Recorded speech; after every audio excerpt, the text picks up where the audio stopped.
going on vacation next week. We're going to Disney World. Oh, fun. Yeah, yeah, just for a couple days. Like 2 days in the parks, one day Magic Kingdom, the other one Animal Mhm. Kingdom. Yeah, So looking forward to that. Our kids are young, I mean, like they're 6 and 4, and so they yeah. can't do everything, but I think they'll really love like the princesses. Right. And Yeah. yeah, yeah. You want to hear something funny? Um, Walt Disney's wife was from Lewiston, Idaho, and I'm actually going up there again for a week next week, but um, they are having it would have been their 100th wedding anniversary in July.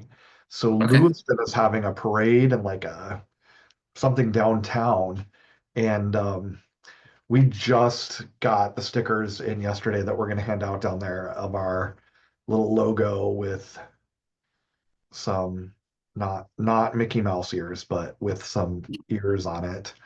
Yeah. Um, and they're all glittery, and we're going to hand them out to people in the Nice. Oh, that's parade. cool. So, Yeah, but it's cool. so crazy that she's actually from a smaller town outside, just outside of Lewiston, but they got Yeah. married in Lewiston. So Okay.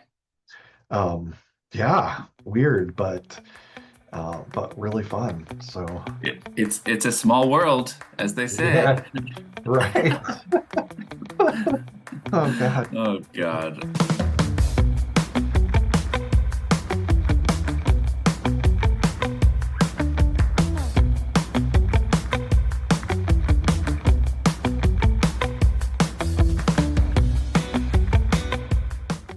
Well, I'm really excited to have Brady Howe, President and CEO of Cutting Edge Credit Union in Milwaukie, Oregon, to the Credit Union Nation podcast. Brady, thanks so much for joining us. Yeah, thanks for having me. I'm excited to be here. Yeah, absolutely. I'm excited to have you too. You and I go way back to my days at America's Credit Unions when I ran the Small Credit Union Committee, and you were a fantastic member. The other thing that I remember about you and like your engagement with the small credit union programs is that you always wanted a small credit unions t-shirt. We Mhm. put those t-shirts together that said Yeah, small CUs. They were black with white writing. And you came up to me, I think, after a small credit union roundtable and said, I really want one of those t-shirts. And I think I got you one at some point. Hopefully you still have it. Do yeah. you still? I do still have it. I don't think it still fits me, but yeah, I think that's when we met too. I went up to you, or at least met face to face. Yeah. Um, and I told you I wanted one of those. And then I wore it underneath my dress shirts whenever I was with you, I think, for a couple of years after that too. So yeah. Yes. Yeah, that was the move. I wore it under all my like sport coats, like when I go Mhm. on speaking engagements. I feel like black is like such a nice color for for Yeah, that kind right. of thing. And then you returned the favor just a couple of weeks ago by giving me one of those t-shirts that you have on there. So now Yeah. we've officially traded t-shirts at this point. I wear this shirt every day when I'm at work. Hmm. Well, not every single day because some days I have to dress up, Hmm. uh, but I have seven of them and sweatshirts that I just kind of rotate through, and our members really love it. So it's a good message for them. So I'm Yeah. glad to see these out in the wild too. So you wearing it and others as well. Yeah, I mean, it does have an impact. There's something about t-shirts, when I wear it, I get compliments on it all the time. And Yeah. I've worn it like probably 3 or 4 times since you sent it.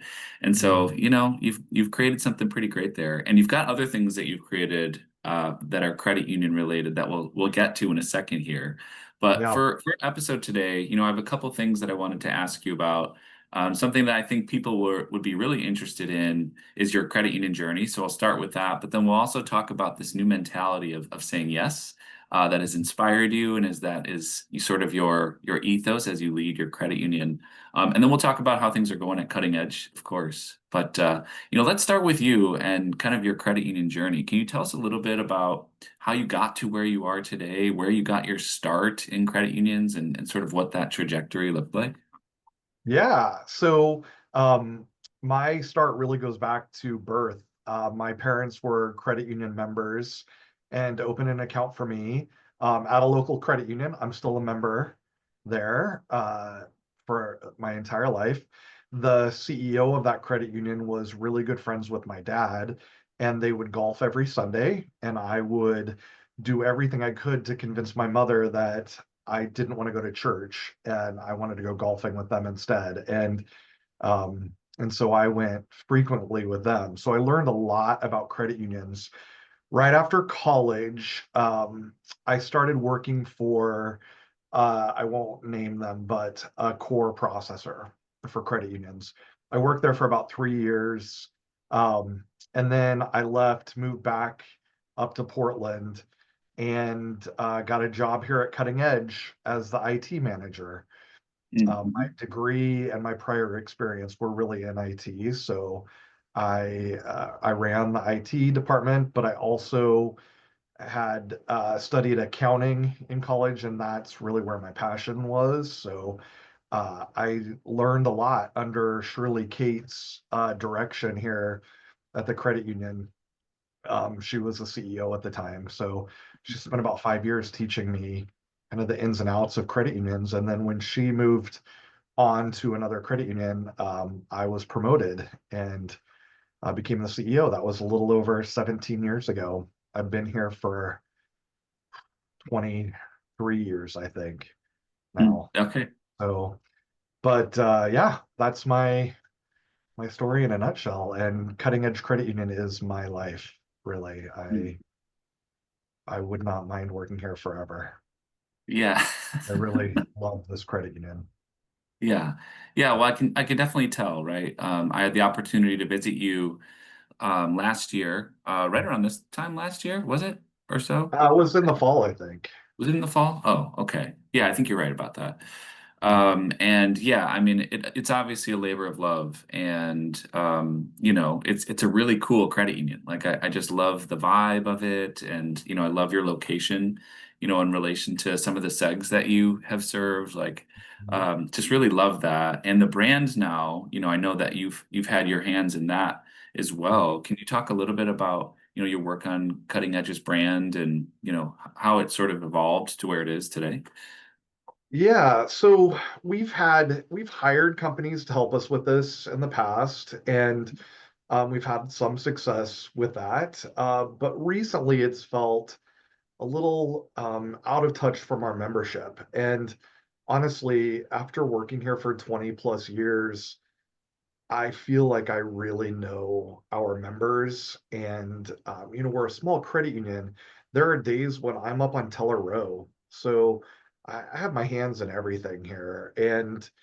Um, and as our team here was talking, we realized that we were really the experts on who our members were and what they wanted to see. And so we just started just this year, really, um, trusting our own instincts and doing things the way we feel like they should be done without a lot of outside influence. And Hmm. it's really resonated with our members and with the community too. So yeah. Yeah, yeah. Yeah, as you think back on your 17 years as the CEO of the credit union, can you think about what maybe the most challenging time has been, and also maybe what the most rewarding time has been for you? Yeah. Well, so I took over in 2008, which was a really hard time for the financial industry as a Yeah, whole. wow. Yeah. Yeah, that And is a tough time to take over a credit union. yeah, we did fairly well. But then when COVID hit, again, that just threw a wrench in everything for us. And we are seg based, which means we're not open to the community. Um, we serve a number of businesses in the Milwaukie, Oregon, and Lewiston, Idaho areas, um, but not a lot of opportunity for growth outside of those businesses or bringing in new businesses, which is just really a huge challenge. Sure. So we, so I guess COVID was really was probably the hardest time for us because we really saw declines in membership growth and in loan growth. We're still seeing like our loans just run off our books, and we are working hard to try to bring in more to get that number up. But we're still recovering from this whole COVID thing. And then there has been so many rewarding times. I mean, we have individual stories where we're saving members, like a person, thousands and thousands of dollars over the life of a car loan because we got them out of a 32% interest loan and into an 11% interest loan, which is what they just qualify for in our credit union. It's not like we were making exceptions or anything. That's just what they qualify for. So I have hundreds of those stories, but the last few months, there's just been so much growth and kind of transition in our credit union that I'm so excited to come into work every day.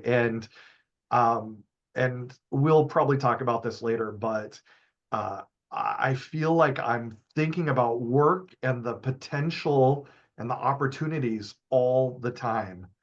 Like I Mm. will wake up in the middle of the night and I'll get on my phone and I'll start designing some collateral that we're gonna share with whoever members SEGs the community. And I'm so excited right now to be working on all of these things that I just really love my credit union. And I can't say that enough, and I probably will say it another 20 times, but the team we have right now is just really passionate about providing as much good to our members and potential members in our communities as possible. Yeah. Yeah, that's awesome. And I know that's a culture that comes from the top on down, right? You have always been such a vocal advocate for so many different groups. And, I know that you have a vision for your credit union to become sort of like the most welcoming, open credit union to any group, especially, disenfranchised groups. Yes. Like being that credit union that anybody, regardless of your background, is comfortable approaching and using for their financial services. Like I think that's such a beautiful goal and vision. And I know it's permeating down to the rest of the organization, and your staff is seeing that, it seems like, and buying into helping people in that way as well. So it's really brilliant, and really fun to watch from afar for sure, Brady. And I also know that sort of this new mentality that I wanted to ask you about has been a part of this sort of recent journey as well. And so you kind of shared it before the podcast, before we started recording, and I kind of described it as this mentality of saying yes. So can you tell me a little bit more about what that is, what that means to, and what it means for your leadership style at the credit union? Yeah, so I think we've got to start back in January. I was really depressed about things. You know, my credit union wasn't making money. We were losing members. We were losing teammates here at the credit union, and personally, I was having some struggles too. Um, and so I went out to lunch with three other people. Terry Robinson was one of them, and I Mhm. was maybe venting a little bit to her about how we're struggling. And she kept throwing out ideas for me. And I just had it in my head that nothing was going to work. And there came a point during this lunch where she said, listen, I'm going to keep throwing ideas at you until one finally catches and until you say yes. And that, when Terry said that to me, it triggered something inside my brain that was like, wait a second, I am the person that says yes. Like I am not the person that says I'm not like this isn't going to work, this isn't going to work. I always find a way for things to work. And so when she said that to me, I was like, okay, you're right. Like I stopped the conversation. I said, you're right. I am going to say yes from now on let's back up. What was the Mm, last idea you had? And she said, it's sending postcards out to the community. And in my head, I was thinking, postcards are too expensive and we don't serve the entire community. So that's not really that's not really going to work for us. But how do we make that work for us? And there were a couple other people there, Tiffany Pillars that works with me and Casey Rockwell, that I mhm. think a lot of people know too. So really three just strong, incredible women that were kind of as usual, I think, in our society, supporting me. And they one of them, I think it was Casey, threw out the idea that we just get a list of addresses. Because I know I mentioned earlier that we are seg based. We also just recently got the opportunity to serve 7 low income census tracts in the Lewiston, Idaho area. So Right. so she suggested just getting a handful of addresses, having the postcards printed locally, and then just mailing them out ourselves. And the price tag on Mhm. that went from, $20,000 down to, I believe we spent less than $500, and that was almost all on postage. I have this Wow. incredible person on staff. She's just amazing at designing and creating things. She made this postcard that we came up with a giveaway, and we had the postcards printed at, like, I think it's Staples, and um it only cost us like $40 to have all the postcards printed. And the Yeah. design Oh, was awesome. free because it was one of my employees, and I created a mail merge with labels, and we just, when in our downtime, we're labeling postcards and stamping them and sending them out. And Mhm. so we got about 500 postcards sent out to the community over the course of a couple weeks. And um, so that was the first thing that I really said yes to. And then, um, and it really opened my eyes that there's not any bad ideas. And in the past, I've had staff come to me with ideas that honestly I thought just would never work. And now that I've been kind of telling the story to the staff, they're coming to me with just incredible ideas for how to get the word out, how to be more inclusive, how to really celebrate our membership. And I have not heard an idea. I know there's going to come a time where I have to say we can't do this, but since January, since that lunch, I have not heard an idea that I've had to say no to.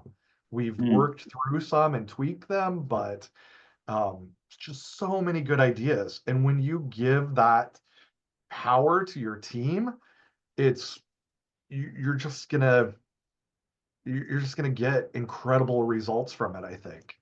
So Yeah. yeah, but so back to Terry. So during that lunch, we talked about Terry's brand. And I mean, anyone that knows Terry Robinson knows her brand is incredible. And I know she has worked very hard to get this brand, and she still is working really hard at it.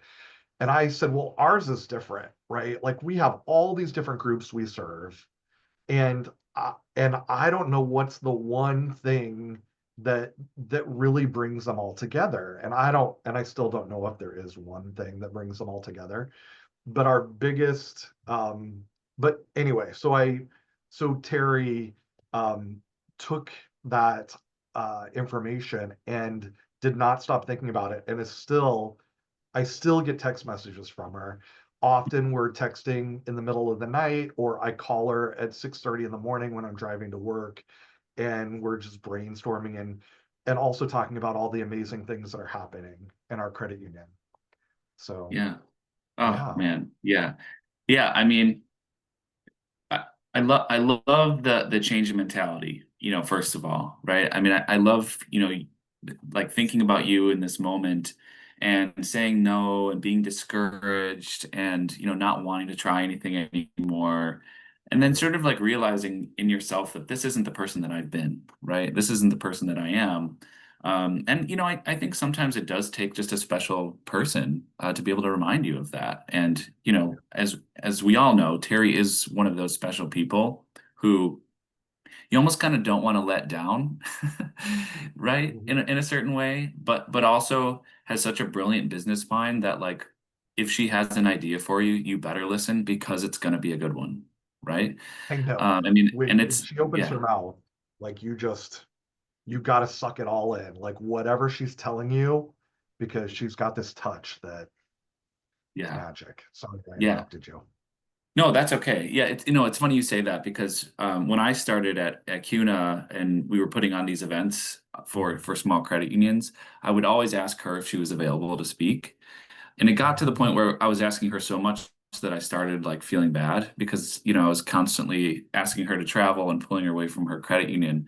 But like Mhm. you could see it like when she would get up in front of a room and speak and tell the ironworker story and give all these ideas, even beyond like the branding stuff, just the business strategy for Mhm. serving underserved members and for finding the information that you need to find your members who have loans at other places and just everything that she did. You could just see it in the eyes of the people sitting in that room.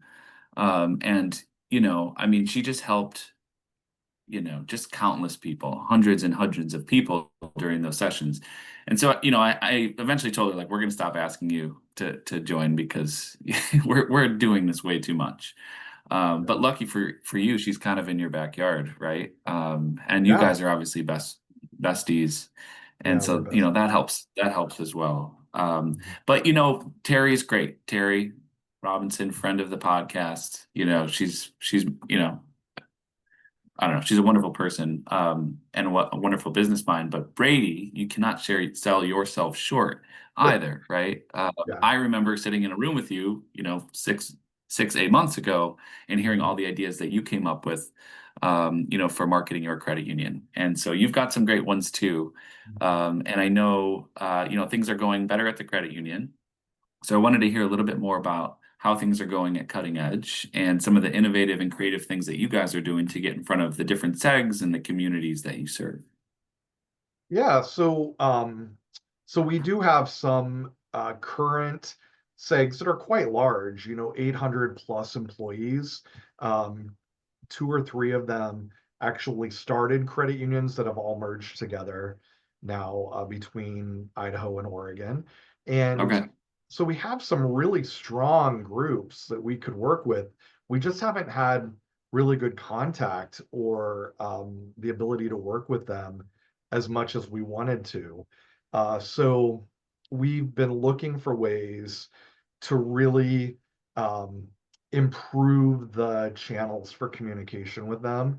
And I do feel like since I've kind of opened up to this saying yes to everything, that I'm getting that same response back from other people, not just my staff, but my family, my community, and our SEGs, our groups. And we have a really amazing one up in Idaho that that makes ammunition. And one of the women that works there, that's a decision maker, really believes that the credit union helps their employees uh, and really wants us involved in a lot of things. And so, since just in the last few months, we've traded cell phone numbers and we'll text each other when we come up with ideas.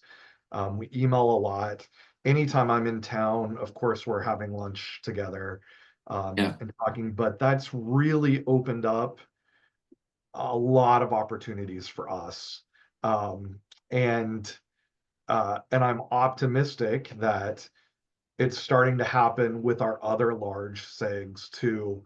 We have um, we have a board member that's really popular in the community here in Oregon, Mm. and she knows a lot of people, and so she's introduced me to people that are higher up at our groups here in Milwaukie and have and it's helped start those conversations.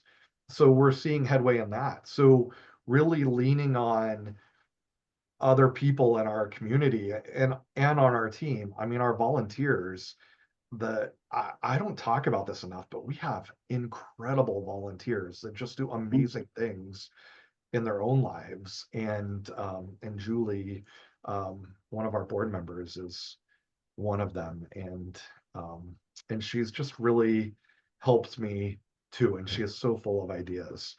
So getting into those segs, starting those conversations, and building relationships has been invaluable. And honestly, I don't know why I've waited so long to do this, because I'm meeting people that I want to be friends with, and that I want to spend time with outside of work, and in the process, hopefully helping a lot of people with their finances too. So Yeah. yeah, Yeah, is absolutely. there the question? Yeah. Okay. Yeah. Yeah, no, absolutely. So, we talked a little bit about Terry and her brand, right? And some of the Mhm. things, innovative things that they create and give to their members. There is something that you've done for that company that makes the ammunition. Yeah. And it's probably one of a kind. At least I think so. Yeah. I think The so fact that too. you found it and that it exists maybe makes me think it maybe isn't one of a kind, but it's definitely one of a kind in the credit union industry. Yeah. Yeah, Um, so can you tell us and show us what I'm talking about here? for sure. So this goes back to Terry. On that day of our conversation, that lunch that we had, that night, it was a Friday, and it was about 10:30 at night. We're both, in our own homes, in our own beds, texting with each other. And she sends me a link to a water bottle. And the second I saw it, I thought, this is going to be what really starts the conversation with the employees of the ammunition factory. Yeah. And I have it right here. It's a bullet water bottle or thermos. We did put a slogan that we just made: your goals, your dreams, aim high with cutting edge credit union. And it's a bullet. And honestly, I've coined a phrase, the bullet bottle, and really finding what is the bullet bottle for our communities. And so whether that's at individual segs, or for larger groups of people in our community, we're really fortunate in the Pacific Northwest that a lot of our communities love to do things outdoors. I mean, I'm sure that's other places in the United States. So we have um, we have a lot of opportunity for kind of giveaways, or ways to generate conversation uh, with with members, potential members in our communities now. But this bullet bottle, again, on that same day, changed my life. Like, I really thought, what's the one thing that's going to pull a group of people together? We're not iron workers. We don't carry around a wrench with us, or I know I'm simplifying that, but we don't we don't have that one thing. And then Terry finds it, right? Like, Right. Terry, Yeah. Yeah. it, Right. brilliant. And so we have had so many conversations about this bullet water bottle. And I actually just gave her one like 2 weeks ago. She didn't have, all this time, she didn't have one. And she's the one that really created it. And a good friend of hers that she works with helped us create that slogan too. Which, I don't know if you're supposed to aim high when you're shooting guns, but maybe if you're in the distance, we don't need to get into that. But Yeah. um, You are supposed but to aim, right? I think aiming yeah, is important, right? yeah. So seeing that bullet water bottle really again changed my perspective that there are things out there that are gonna bring people together and that are going to appeal to a group of people. And honestly, bullets are a really big part of our lives. And so when we talk about this now, these don't just apply to the ammunition factory. The Mm, community loves them too. mm, But when I tell you that I have a tendency to go overboard on things, everything in my life now is bullet related. We made these cooling towels for the Lewiston community, and I don't know if you can see these, but it's all bullets with our logo on the bottom. You know, you put them in water and you wrap them around your neck. yeah, yeah, I yeah. have keychains, bottle openers. I've got smaller bullet, like a coffee mug. Let me see. This one doesn't have our logo on it, so I'm going to kind of cover that. But we're Oh, putting our nice. logo on this little smaller one, and um, yeah. So my life is bullets right now, Yeah. um, and I really am looking for that bullet bottle for our communities and for our other groups that we serve. And I don't think I've told you about some of them, but I have found some ideas that I think are really starting to work to generate conversations. So, Yeah, yeah, that's mm, great. Yeah, I mean, I just love what those objects like represent, right? I mean, it represents belonging. I mean, people work at that facility, and probably some of them have worked there for their entire lives, right? Which you can relate yeah, to as someone who's been in credit unions, right. your entire life. And so to see an object that sort of like represents, your way of life and how you've invested your time, that just Mm, resonates. It just really resonates with people. yeah. And so now you have this object that, like you're saying, you can leverage to start a conversation. And then, Mhm. like, the best part of all this is that we work in credit unions, and like you're not in there, giving this water bottle away and then like selling them some BS, right? Right. What you want to do is educate them about the ways that you can help them with their personal finances, right? I mean, Right. that's Mhm. the great part, right? Like Yeah. you can resonate with them, you can give them this cool thing, and then you can also take it another step and provide, meaningful support for their lives. And that's the best part of this industry for sure. This these objects really open the door for us to start the conversations, to start the relationships with our members, and to that eventually hopefully leads to trust and them letting us really work with them to improve their financial standing. So um, yeah. Along those Yeah. same lines, and I know other credit unions have done this, everyone at my credit union is a certified financial counselor. We do have some newer employees that are going through the program currently, but Mhm. that allows for members to have access to highly trained, financial coaches. If they walk in or call in, they're talking to people that we consider to be experts. Um, that are also coming from hopefully an empathetic perspective to work with our members on Mhm. things. So once we get the opportunity to talk to the members, then they're seeing that we're here to help them and we really care about them and their well-being.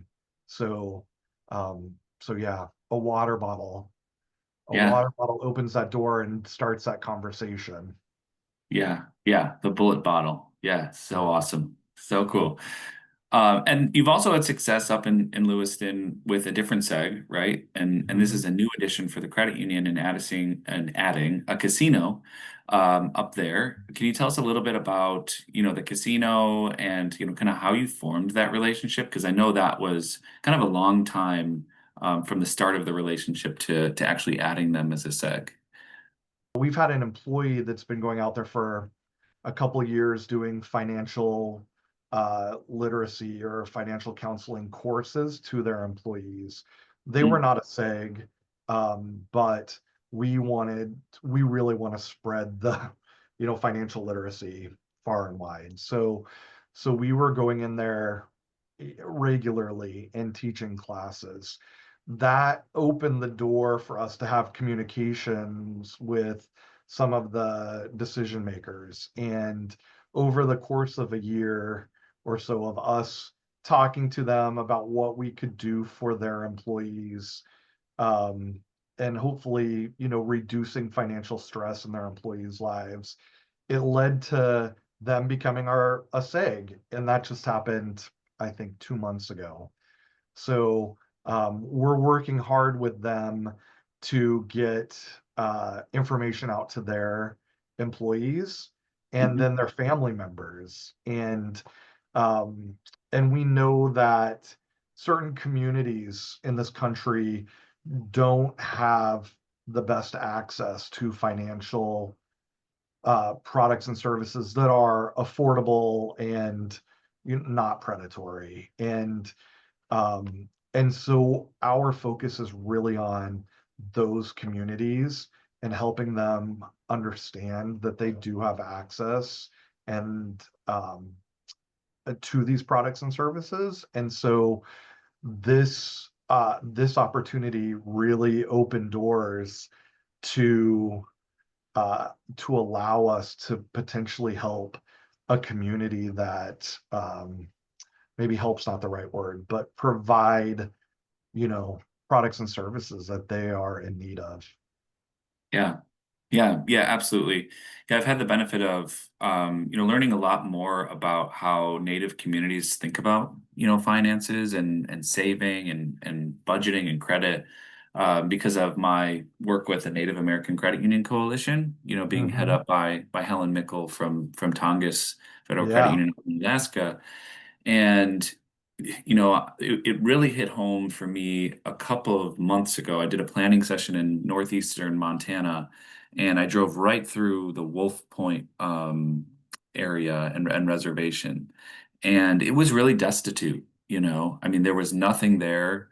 The lack of investment from an economic standpoint. There weren't businesses open. This was like in the middle of the day on a weekday, and it was true poverty. I mean, it was true Yeah. poverty in plain sight, Mhm. and I'm sure is not necessarily representative of all Native communities, but certainly representative of a lot of them.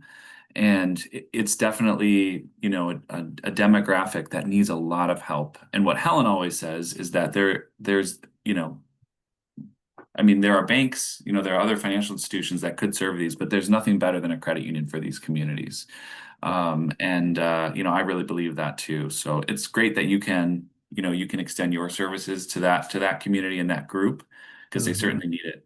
I know it's also part of like your ethos of being that welcoming, open credit union to all groups, right? So I love that. I really love that for sure. I I really like the idea of being a place where they can just offering them the opportunity to, I don't know, have more of a platform and more of a voice in their own lives, I guess. And I just want to help facilitate that. So yeah, but I did join this coalition you're speaking of and went to their first meeting, and I learned so much, and I made some really amazing connections from it too. Um, so I'm trying to learn as much as I can before going into communities that I am not a part of, Mm, and really honoring traditions and cultures and boundaries, and um, yeah, just trying to serve people where they are, and not where I think they should be. yeah, yeah, absolutely. Well, I know that you're going to go about it the right way. Um, I'm glad that this group has you and your credit union as a resource now, right? That's going to be really meaningful for them, without a doubt, into the future. So kudos on the work for continuing that relationship and building it. And now, having them as sort of a group that you can serve as a credit union. So that's great news, both for you as a credit union for Cutting Edge. It's great news, but it's really good for them as well. So, the best, another great thing about credit unions, we get these win-wins all the time, right? So that's Yeah. fantastic. All right. Yeah. Well, let me hit you with my last set of questions here. This has been like Okay. a really optimistic and positive podcast. So I'm not going to Uh-huh. ask you like the negative question, and maybe Oh, I'm just going to okay. get rid of it altogether. I'm just going to go straight to the positive spin. All right. And that is, what are you most excited about for the whole credit union movement and the credit union industry? What excites you about what this industry has yet to accomplish? I mean, I really, credit unions are made to help the underserved. And I could see that the credit union industry could really take that on and we could get rid of the phrase underserved communities. Like Mm, we could eradicate that and we could be the ones that provide the necessary products and services to all of these communities. And I mean, as we're growing, as all credit unions are growing, especially if we can continue to work together, I think that we could really get into the communities that just don't have the access, these financial deserts that are all over our country and the world. I mean, we see amazing work being done in Africa right now by a mm, lot of our peers, right? So mm. Yeah. so it could expand even further than just the United States, but I can see that credit unions have the belief system that could really be used to get in and be the provider for all of these communities. Yes. Yeah. I love that. That's so good, right? I mean, what excuse do we have as an industry? When you have credit unions like yours and like so many across the country that have proven that you can be successful while serving, the most financially challenged people in our Yeah, society. Like there is a clear and there is a blueprint for that business model, right? yeah. Hmm. And so there's really no excuse, for us as an industry to not aim for eradicating this concept of underserved communities, right? I think that's awesome. I love that, I Brady. mean, we this is what we say we do, right? We go to Washington, D.C. and we talk about this. I Mhm. know there are a lot of credit unions out there doing it, but I know that there's a lot of room for growth and helping people. Yeah. Yeah, absolutely. Well, I know Cutting Edge is doing it for sure. I know Ironworkers is doing it just down the Mhm. road from you with Terry, and so many credit unions that we work with are doing it as well. So let's keep fighting the good fight. Let's keep doing this great work. Let's keep coming up with these great and creative ideas, and let's keep saying yes, Yeah. because I think that is a really powerful mentality. So Mhm. thank you for sharing that, Brady. And Yep. thank you for joining the podcast. Thank you for joining Credit Union Nation. Brady Howe from Cutting Edge Credit Union. Really appreciate it. Thank you so much. It was great to be here.